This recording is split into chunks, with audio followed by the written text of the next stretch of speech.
Hello, dear friends. In the series of the tenses, today we will have to discuss another tense that is the past continuous tense.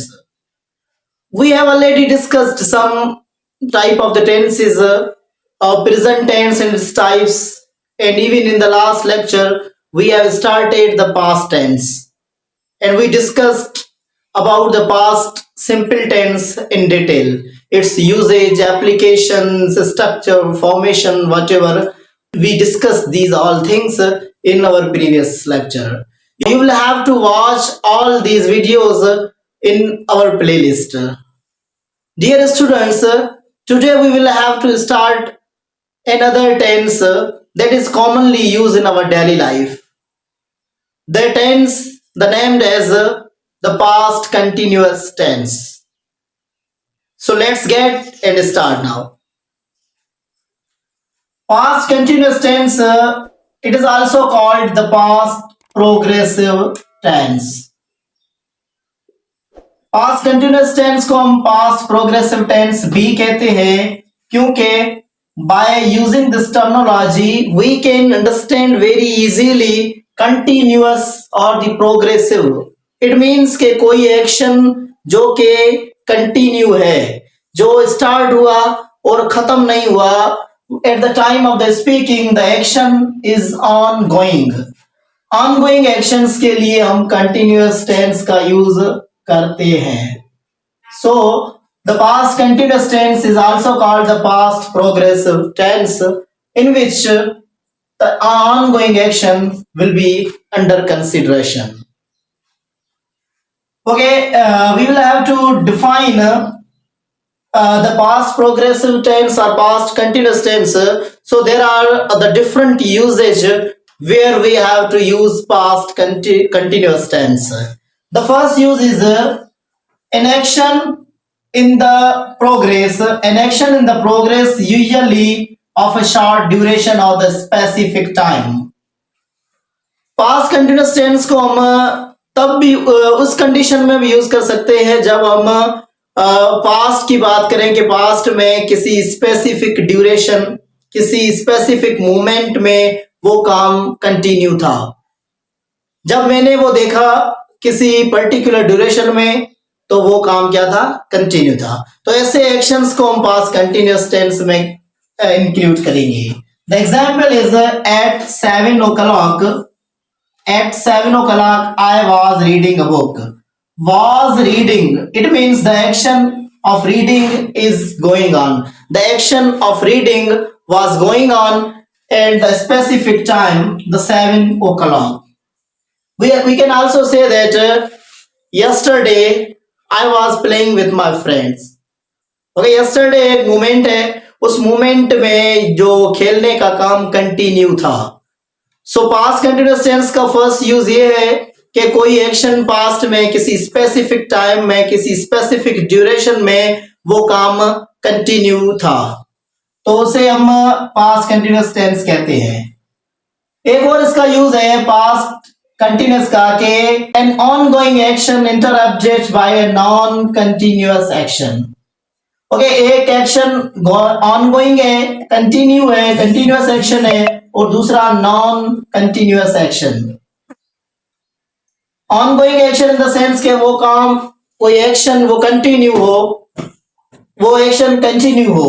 और ongoing और non continuous action हम उसे कहते हैं जो कि complete हो चुका हो. Eight the time of the speaking the action is not ongoing, that action is called non-continuous action. Okay, so the another use of past continuous is an ongoing action interrupted by non-continuous action. कोई एक action जो कि continue हो और उसमें non continuous action का interrupt हो, वो नॉन कंटिन्यूअस एक्शन उसके बीच में आ जाए, उसके बीच में हम इस्तेमाल करें जब हम किसी कंटिन्यूअस एक्शन की बात कर रहे होते हैं, तो उसे भी हम पास्ट कंटिन्यूअस टेंस कहते हैं. एग्जाम्पल के तौर पे हम देखते हैं I was sleeping. I was sleeping. Here the was sleeping shows the action is ongoing. The action of sleeping is ongoing when the bell rang. Bell rang is a non-continuous action. Okay ये हमारा एक ongoing action है. इस ongoing action में के दौरान इस action ने इंटरप्ट किया. तो यहाँ पे दो टेंसेस हमारे हो गए, पास्ट कंटिन्यूअस टेंस और उसके साथ पास्ट सिंपल टेंस का यूज किया गया. आप इसे वाइस वर्सा भी यूज कर सकते हैं. पहले पास्ट कंटिन्यूअस को ले आए. You can say that when the bell ring I was sleeping. ऐसे भी लिख सकते हैं, ऐसे भी बोल सकते हैं आप. तो स्टूडेंट्स, जब कोई एक एक्शन कंटिन्यू और उसके दरमियान किसी हम नॉन कंटिन्यूअस एक्शन की बात करें तो वो भी हमारा पास्ट कंटिन्यूअस टेंस में इंक्लूड होता है. ओके आगे बढ़ते हैं. तो द सेंटेंस स्ट्रक्चर की बात करें हम, तो पास्ट कंटिन्यूअस टेंस की जो सेंटेंस स्ट्रक्चर है वो है सब्जेक्ट. सब्जेक्ट के बाद हम हेल्पिंग वर्ब का यूज करते हैं और उसके बाद प्रेजेंट पार्टिसिपल का यूज किया जाता है, जिसे हम fourth form of the verb भी कहते हैं. Means base form of the verb use हो और उसके साथ हम इंग फॉर्म यूज करें तो वो हमारा प्रेजेंट पार्टिसिपल हो जाता है. तो यहाँ पे हम सब्जेक्ट के साथ पास्ट कंटिन्यूअस टेंस का जो हेल्पिंग वर्ब है वो जो सब्जेक्ट से एग्री होगा वो हेल्पिंग वर्ब हमें यूज करना है. और हेल्पिंग वर्ब के बाद में हम पास्ट प्रेजेंट पार्टिसिपल यानी fourth form of the verb use करेंगे. और उसके बाद अगर आप ऑब्जेक्ट और बाकी एक्सटेंशन सेंटेंस की ऐड करना चाहे तो आप कर सकते हैं. तो very simple structure of the past continuous tense. Even all continuous tense the structure is same. we have to begin the sentence with the subject. Then we will have to use the helping verb according to the subject and then past participle and then present participle.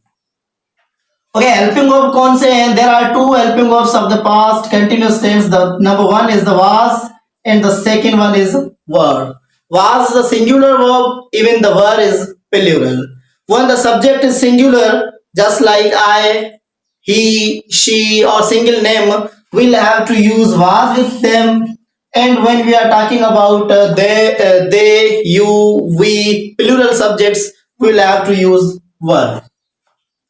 Okay, examples यहाँ पे कुछ मिले हुए हैं. We have to discuss, we have to observe these. The first one is they were studying together today. Okay, ये एक specific time है और इस specific time में स्टडी का काम प्रोग्रेस में था. स्टडी का काम ऑनगोइंग था, कंटिन्यू था. ओके, और स्ट्रक्चर को देखें. सब्जेक्ट, उसके बाद helping verb according to the subject and then हमने प्रेजेंट पार्टिसिपल का यूज किया है. Students, another example of the past continuous is I was watching TV. According to the another user, तो किसी ऑनगोइंग एक्शन में non continuous action interrupt करता है तो उसका एक एग्जांपल यहाँ पे भी है. आई was watching TV when you called me. When you called me, you called यहाँ पे जो है वो नॉन कंटिन्यूअस एक्शन है जिसने वाचिंग टीवी में के कॉम में इंटरप्ट किया. Okay, I was watching TV means the action of watching TV was continue at a specific time in the past and at that time a non-continuous action interrupted. मैं TV देख रहा था जब आपकी call आई या जब आपने मुझे बुलाया, just like. ओके, एंड अगर हम फर्स्ट सेंटेंस को नेगेटिव और इंट्रोगेटिव करेंगे तो it is very easy. They were not studying together today. और अगर इंट्रोगेटिव करेंगे तो हम वर को आगे ले आएंगे. वर they studying together today, the same structure that we are using continuously in all tenses, but we have to discuss the second use where the two tenses are together, the past continuous and the past simple. अब उस sentence को हम interrogative और negative कैसे कर सकते हैं? तो नेगेटिव करने के लिए हमारे पास दो तरीके हैं और इंट्रोगेटिव के लिए भी दो वेज है, but I have written one way, the most formal way. I was not watching TV when you called me. Okay यहाँ पे हमने was के साथ not का यूज किया तो ये नेगेटिव सेंटेंस हो गया. आप इसको इस तरह भी कर सकते हैं कि I was watching TV when I was watching TV when you didn't call me. यहाँ पे हम पास सिंपल का हेल्पिंग वर्ब यूज कर लेंगे, didn't का यूज करेंगे when you didn't call me. Okay अगर इसको हम इंट्रोगेटिव सेंटेंस करें तो फर्स्ट जो कंटिन्यूस वाला होगा उसको हम आगे ले आएंगे, वाज को आगे ले आएंगे. Was I watching TV, was I watching TV when you called me. Okay उसके बाद क्वेश्चन मार्क का यूज करेंगे और एक मुकम्मल हमारा सेंटेंस इंट्रोगेटिव का बन जाएगा. डियर स्टूडेंट्स यहाँ पे एक और एस्पेक्ट है कि when we don't have to use past continuous, एक ऐसी कंडीशन होती है जहां पे हमें कभी भी कोई भी कंटिन्यूअस टेंस का यूज नहीं करना होता है. वो वर्ब हम कंटिन्यूअस टेंस में नहीं यूज करेंगे. अगर वो कंटिन्यूअस टेंस में यूज होता है तो वो सेंटेंस हमारा रॉन्ग हो जाएगा, ग्रामेटिकली करेक्ट नहीं होगा. So not have to use, as we know के there are two types of the verbs. एक होते हैं हमारे पास action verbs, the other is static verbs. Action verb means just like read, go, play, go, like this. And the stative verbs show the states, just like know, has, want, needs, on, love. Okay, these verbs are included as the stative verbs. They show the state of the emotional or mind state, mental state or emotional state. Somewhere we see कि students इस तरह की sentences बनाते हैं, इस तरह verb का use करते हैं जो कि ग्रामेटिकली इनकरेक्ट है. Okay the first sentence is I was knowing. यहाँ पे हमने वाज का यूज किया है और नोइंग मींस हमने जो नो वर्ब है उसका प्रेजेंट पार्टिसिपल यूज किया है जो कि ग्रामेटिकली इनकरेक्ट है. Knowing does not express the work is continued. We can make it correct. I knew you. यहाँ पे हम past simple tense का यूज कर सकते हैं. was knowing को स्किप करके यहाँ पे हम knew का यूज करेंगे तो हमारा सेंटेंस करेक्ट हो सकता है. अदरवाइज ये हमारा सेंटेंस ग्रामेटिकली रॉन्ग है. The other example, you were hating. यहाँ पे हमने वर का यूज किया है और हैचिंग का यूज किया है. हैटिंग प्रेजेंट पार्टिसिपल है और वर, तो वर और हैचिंग जो हम पास्ट कंटिन्यूअस में यूज करते हैं, but we don't have to use here because the hating doesn't express the action is continue, action was continue in the past. यहाँ पे ये जो स्टैटिक वर्ब है हैट, तो स्टैटिक वर्ब को हम कंटिन्यूअस टेंस में यूज नहीं कर सकते हैं. इसलिए अगर हम इस सेंटेंस को करेक्ट करना चाहते हैं ग्रामेटिकली तो हम इसे ऐसे बोल सकते हैं यू हैटेड मी, जो कि पास्ट सिंपल टेंस का सेंटेंस बन जाएगा. Students this is all about the past continuous tense. Past continuous tense we can use, past continuous tense can be used for the actions that was continue in the past for some time, and when the non-continuous action interrupt in the past ongoing action, we can, in both conditions we'll have to use past continuous tense. There are two helping verbs, was and were. Was is a singular and verb is a plural. Okay, the structure is the subject, then we'll have to use helping verb and then present participle. After that you can add the extension of the object or other part of the sentences.